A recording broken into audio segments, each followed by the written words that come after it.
going to show you what we do with these orange skids. So we bury these in the veggie garden. This is a truck in Costa Rica, and it's unloading several hundred pounds of orange peel and pulp right in the middle of a national park. At first glance, it looks like someone made a huge mistake.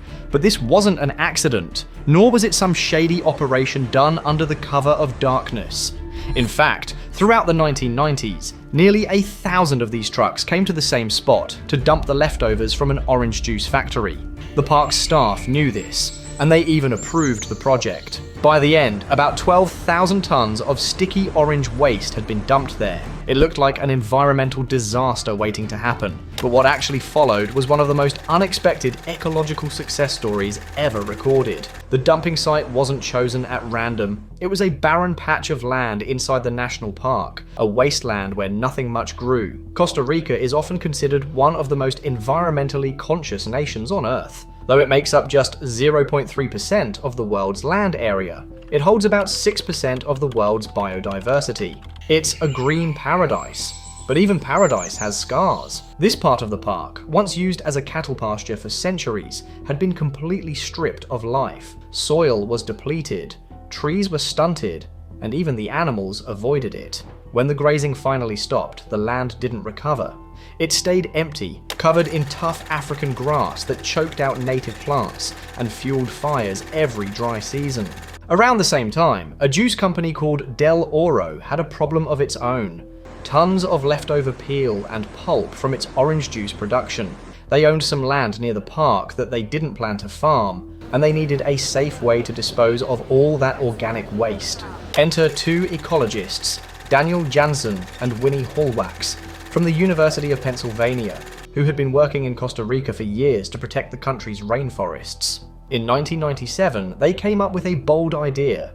If Del Oro donated part of its forest land to the park, the company could dump its orange waste there for free. It seemed like a perfect win-win situation. The park would gain new land for conservation, and the company would have an eco-friendly way to handle waste. So the deal was made. Over the next several months, truckloads of orange peels were dumped on the degraded pasture. The scene was anything but pretty, huge, steaming piles of decaying fruit that reeked in the tropical heat, buzzing with insects and crawling with larvae.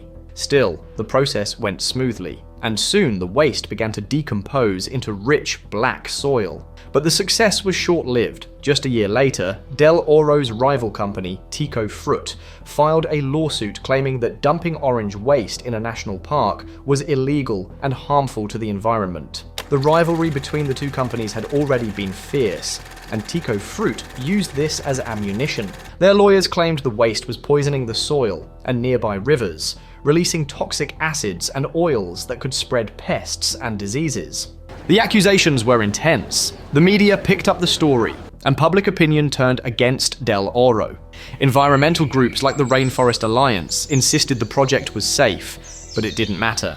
In the end, Costa Rica's Supreme Court ruled to close it. The 20-year contract between Del Oro and the park was cancelled, and the head of the environmental agency who supported the deal lost his job. The experiment was declared a failure and forgotten. For nearly 2 decades, no one visited the site again. Then, 16 years later, a team of Princeton University researchers went to see what had happened to the land. What they found stunned them. The once barren pasture was now a thriving jungle. The area covered by the orange waste had grown into a dense green forest, bursting with life. There was a 176% increase in biomass compared to the untouched land nearby. The soil was richer, the trees were taller, and the forest canopy was thicker. The invasive African grass had disappeared completely, replaced by native plants. Even the air smelled different, fresh, earthy, alive. One giant fig tree was so large that it would take 3 people to wrap their arms around it.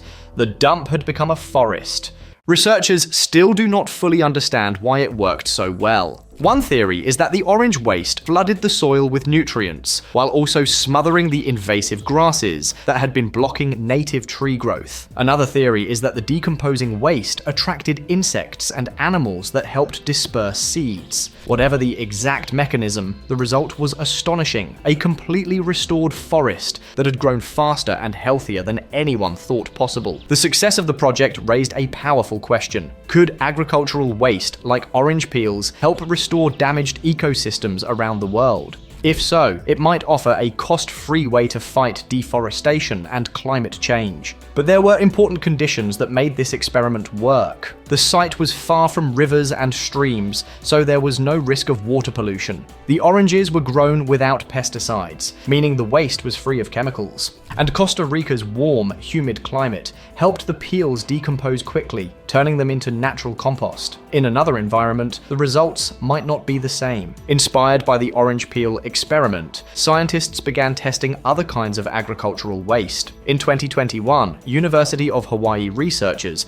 tried a similar approach, using coffee pulp, the byproduct of coffee production. They covered one patch of degraded pasture with a thick layer of coffee pulp and left another patch untouched. 2 years later, the results were dramatic. The treated area was almost completely covered with a young forest canopy, with trees 4 times taller than those on the untreated land. The invasive grasses were gone, and the soil was full of nutrients. The only downside? The smell. Coffee pulp doesn't smell like coffee. It smells rotten. It also attracts flies and other pests. Still, the success of the experiment gave hope that organic waste could be used to accelerate forest recovery on a large scale.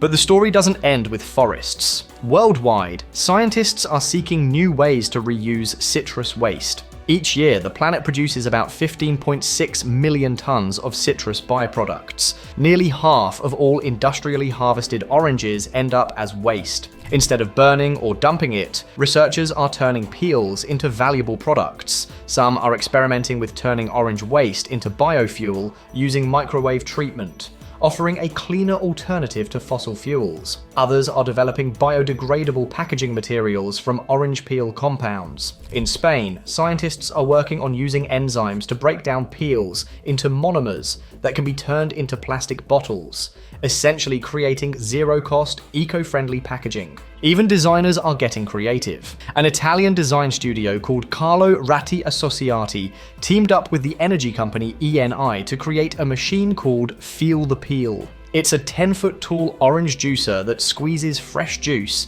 and then turns the leftover peels into bioplastic cups right on the spot using a built-in 3D printer. The result is a fully circular process, juice in a cup made from its own peel.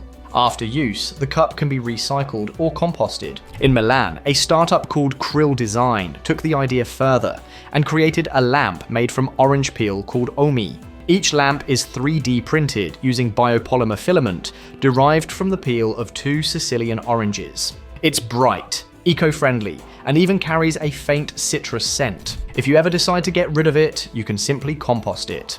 The project has already raised tens of thousands of dollars, proving that sustainability and design can go hand in hand.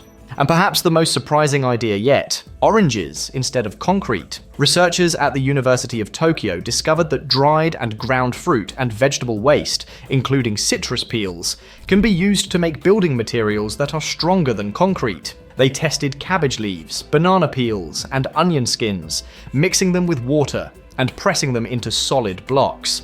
The resulting materials resisted mold, insects, and rot, and stayed intact outdoors for months. One sample of Chinese cabbage leaves was 3 times stronger than concrete. Imagine buildings made from food waste, strong, green, and biodegradable. So, what started as a strange experiment in Costa Rica, a few truckloads of orange peels dumped in a forgotten pasture, has become a symbol of how nature can heal itself when given the right help.